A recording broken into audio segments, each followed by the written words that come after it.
know by now that the juries and televoters did not agree on much in the grand final, but as you can imagine, there are plenty of disagreements in the semifinals as well. So I'm using this video to talk about semifinal 1. Let's talk Eurovision.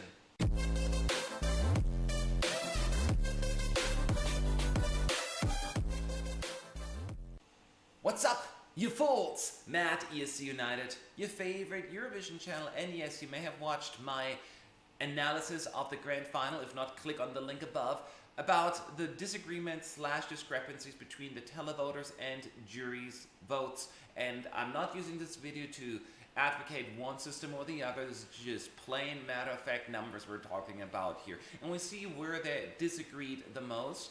And this time I'm going to dissect semi-final 1. And there were quite a few surprises.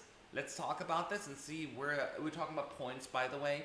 Who gave more points, less points, and all of that. So let's start with the 10th place, because we're going to focus on the top 10.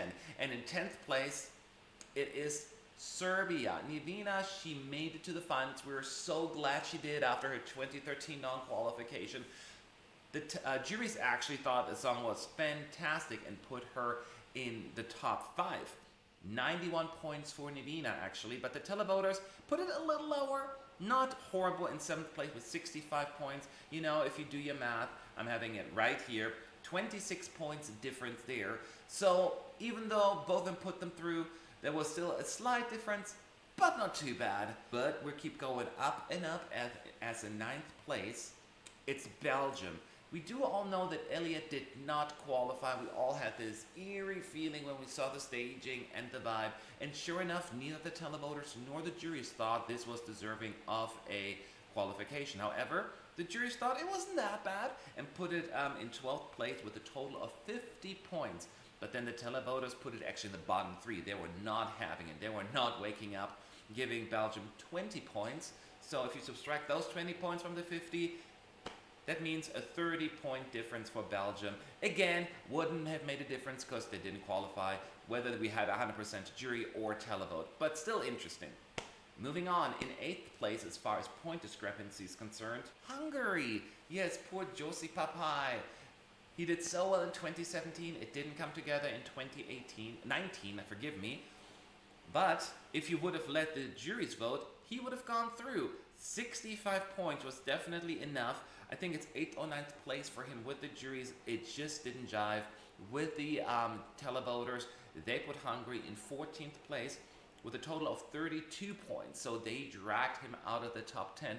For the very first time, Hungary didn't qualify to the final since the introduction of the national final system, ADAL. The difference in points, 33. Darn it. But let's move on. In 7th place is Belarus. There was also a slight disagreement there. I'm going to tell you how many points in just a second. But as you know, Zina was the lucky 10th place qualifier. Just 2 points more she had than the 11th place. And it was very interesting because if you look at the televoters, they gave Belarus 44 points. Would have been the 11th place if he would have used that. The juries actually put Belarus higher, and I didn't expect the juries to put Belarus this high, but they put them in 6th place with 78 points. So Zina, send some love to the juries. They saved you. They actually gave you 34 more points than the televoters. So Belarus, the lucky one on this one, I guess. Moving on, in 6th place, it's Cyprus. So Tamta didn't do quite as well as a lot of fans were hoping. Clearly she qualified, but she wasn't high up in the ranking, and that's a little bit reflected in the results as well. The juries overall liked it actually very much. 95 points from the juries in the semis, technically 4th place, but the televoters were not quite as crazy about it. Granted, she still would have qualified with her 54 points received from the televoters, but it would have been a little closer. Now if you look at the difference there, 41 points for Cyprus, between, you know, what the juries gave, a lot more points than the televoters. So a lot more love for Tamta from the juries. Now let's move on to the top 5, my friends. In 5th place, with a point difference, Estonia. And honestly, I saw that coming. I just knew that the juries wouldn't be as crazy about it. And sure enough, that's how it went down. In the televote, Victor Krone went pretty big, in the semis at least, different story in the finals, but he was in third place with 133 points. That is a big number actually. The juries, on the other hand, even though they weren't quite as impressed with it, they still put Estonia in the top 10, so he was a safe qualifier, but it would have only been more of a borderline qualifier as he received 65 points from the juries. So that makes a difference of 68 points. So 68 points difference there, the fifth biggest difference in the semifinals, because there are bigger ones.